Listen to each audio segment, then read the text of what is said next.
Have you seen Glorious? It's a 2022 horror thriller about a heartbroken man stuck in a public bathroom with a mysterious figure.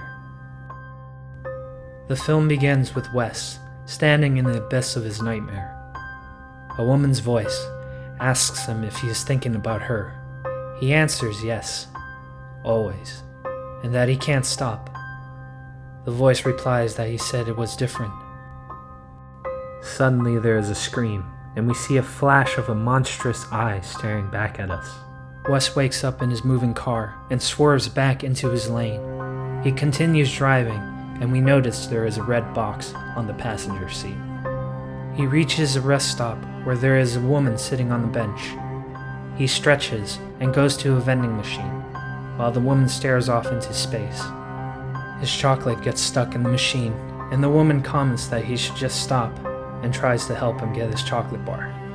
As she is leaving, she smiles to herself and suggests that he cleans the back seat of his car so he can sleep a lot easier. Wes gets back in his car, stares at a teddy bear, which reminds him of a girl, and starts to repeatedly scream, "Why?" After getting that out of his system, he leaves multiple messages on the girl's phone until his phone runs out of battery. Wes then decides to get drunk and burns the contents of the red box while howling like a madman. He eventually collapses, and we see a purple light over him. In the morning, he wakes up and immediately rushes to the bathroom to throw up everything he drank the night before. A photo of a girl falls out of his pocket. After puking multiple times, a voice from the next cubicle asks him if he's alright. Wes turns to see a Gloryhole with a Medusa painting on it, and then apologizes for disturbing the stranger's thing in the bathroom. The stranger seemed confused, but says that the most important things are the two of them and the potential for conversation. Wes says that he isn't much of a bathroom talker.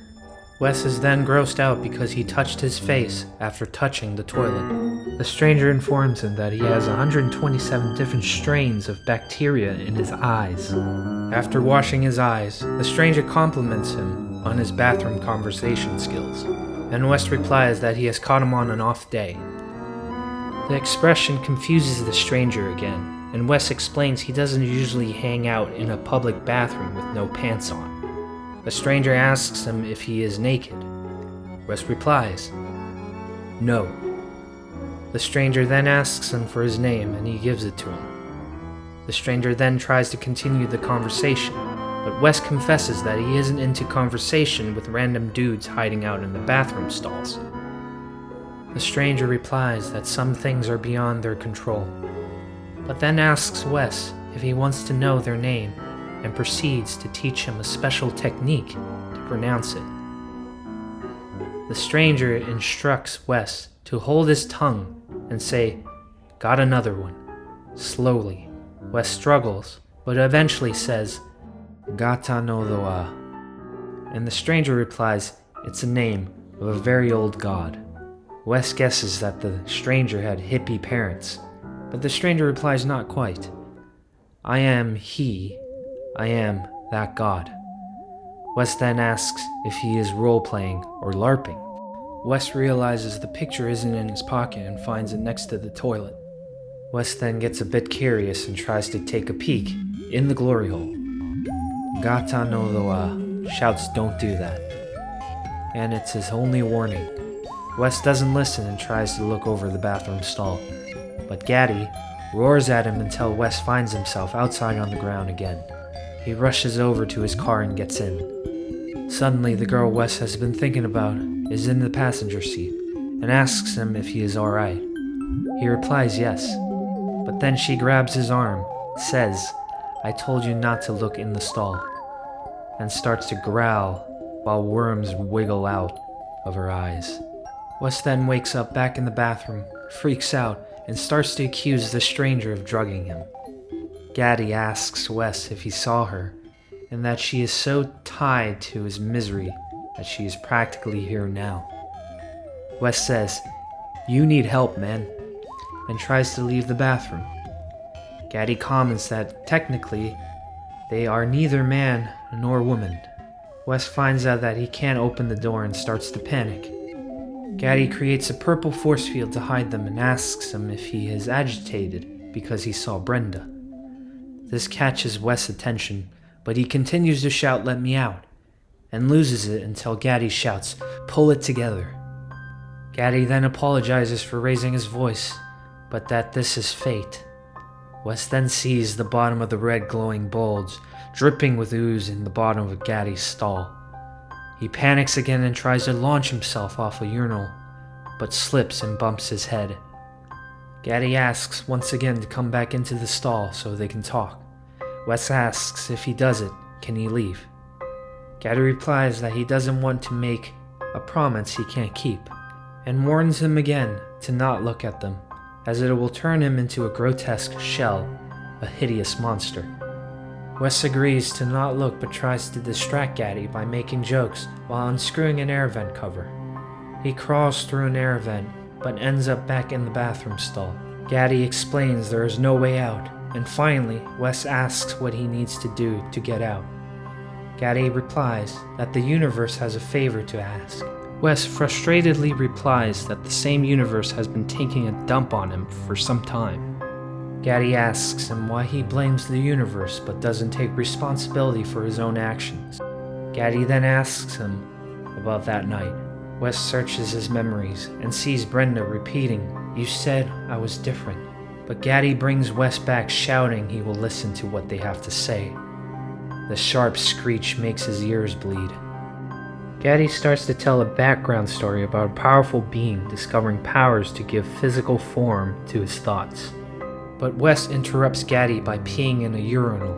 After Wes finishes, Gaddy continues to explain that these physical forms became his unwanted children. They cut open a wound in a powerful being and became the stars, planets, and life in the universe. He begged his children to close the wound and stop new life from forming. His children agreed but bargained with him to let this new life continue living. He conceded, but he loathed humanity so much that he created Gaddy, a being of pure destruction, capable of undoing all life and returning back to the infinite nothing. This made the powerful being weak, and Gaddy's siblings locked the powerful being in the deepest, darkest pit and hid Gaddy away in the ether. Until now.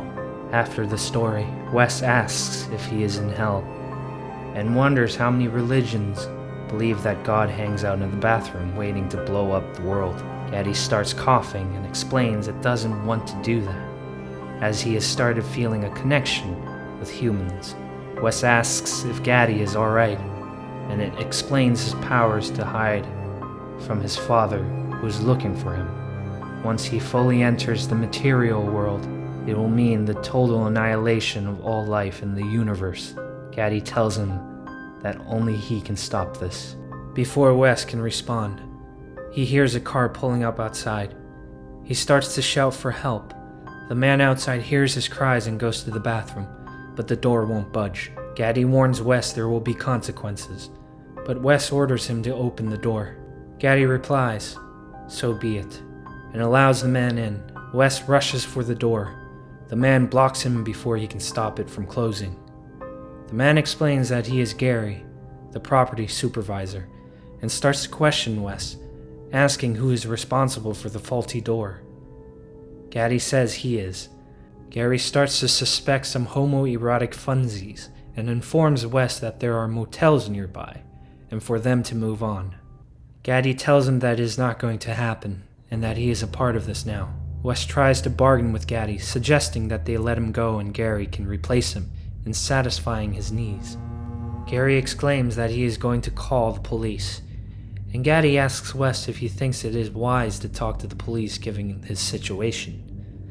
Wes tries to stop Gary, and Gaddy warns him of the danger he is in, but Gary ignores them until Gaddy's voice shouting, "Hang up the phone," comes through the other line. Gary starts demanding that they both leave.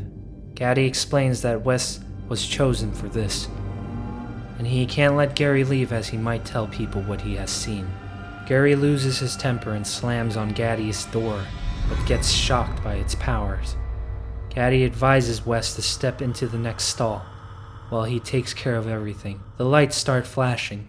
As we hear Gaddy's door slowly creak open, Gary is petrified and says, "Oh my God," to which Gaddy replies, "Yes," before tearing him apart and consuming him. Blood rains down all over the bathroom and Gary's heart falls into Wes's stall. Gaddy apologizes to Wes for the mess as he sees parts of Gary around the bathroom. Wes asks again what he needs to do to get out of this nightmare. Gaddy replies that he needs to satisfy his physical form, then he can return to his ethereal state so his father can't find him. Wes doubts himself, but Gaddy says he believes in him. Wes wanders around the bathroom, psyching himself up and attempting a few more times to escape. Finally, he decides to go through with it and sticks his penis into the Gloryhole. Gaddy asks him what the hell is that, and why would he think his human pee-pee was going to save the universe. Wes pulls his wiener back and asks again what Gaddy wants. Gaddy replies, "I need your liver." Wes, in shock, says that he needs it, but Gaddy explains that he only needs 25% to survive and reminds him that he offered his penis just moments ago. Wes asks how Gaddy expects him to give them its liver when it is inside him. Gaddy slides over a shard of glass. Wes calls Gaddy nuts, and that he is not doing it no matter how many lives it saves. Gaddy calls him selfish, and that it's only a moment of discomfort and pain in exchange for all life in the universe, including his. Wes replies that he might as well let humanity die, as we are all selfish. Gaddy disagrees, saying that humanity is full of unselfish acts of self-sacrifice. Wes says those selfish acts have ulterior motives. He then exclaims that if Gaddy wants his liver, then it will have to listen to his story. He tells Gaddy about his dad who worked hard to support his family, but he used his position as a breadwinner to torment his family, especially his mother, berating her in public and cheating on her. Wes picks up a shard of glass as he continues to say that, after her mother blew her brains out, his father told Wes that she was a selfish woman. He explains that just like the Mother Teresa wanted a first-class upgrade on her ticket to heaven, all the do-gooding assholes out there do it for selfish reasons. Gaddy urgently interrupts Wes, saying that they don't have time for this. Wes ignores Gaddy and continues to rant on as the walls of the bathroom start to crack and crumble, with claw-like growth sprouting through. Gaddy asks Wes if he wants to feel good about something in his life. Wes replies that he stopped feeling a long time ago. Wes then approaches a hole in the wall, exposing the vast expanse of the universe. Gaddy tells Wes that it's not true that he has lost all feelings. It then asks him if he would perform the sacrifice for Brenda. Wes replies that he thought Brenda was perfect, that she would fill the emptiness inside him. But she wasn't. She was just like all the others. Gaddy says that she wasn't. She loved and trusted him, but he broke that trust, and now he feels that pain. In a rage, Wes walks over to the Gloryhole and shouts, "Fuck you," while staring into Gaddy's monstrous eye, which sends him back into the abyss, where he sees a big teddy bear slowly stomp towards him, repeating, "I love you very much," while pulling him inside itself. Wes wakes up in the most pain he's felt in his life, saying that he thinks he's pissed himself. Gaddy confirms that he did a little, and apologizes for doing that, but adding that it did warn him not to look at it. Wes then tries to drink some water from the tap, but it is blood. He then stares at himself in the mirror, laughing and saying that he looks like death. He continues to, like a maniac for a while, and then calls out Daddy, asking God if he's looking for his bad boy Gaddy. Gaddy then calmly says he's found us. Everything starts being sucked into the vast nothingness, and Wes struggles to hold on and clambers into the bathroom stall. Gaddy tells Wes that it can't protect them for much longer. He pleads for him not to let it end like this, that Brenda's memory must be worth something. He must hold on to her memory. Gaddy says that memories are a curious thing, that they can fade and be taken away. Gaddy then takes away Wes's memory of Brenda's face to show him what is at stake. Wes pulls out a picture in his pocket to see that Brenda's face has faded. Wes then says he will do what Gaddy wants if it lets him see her one more time. Gaddy says very well, and Wes is transported back to one of his memories of when Brenda brought him a teddy bear for their 2-month anniversary. Back in the stall, Gaddy explains that he was afraid of his own happiness, that his raw feelings of fear and loneliness are what it needs from him. Wes grabs the shard of glass as God tears apart the room. Wes sits on the toilet preparing himself while asking if it will hurt. Gaddy answers, very much.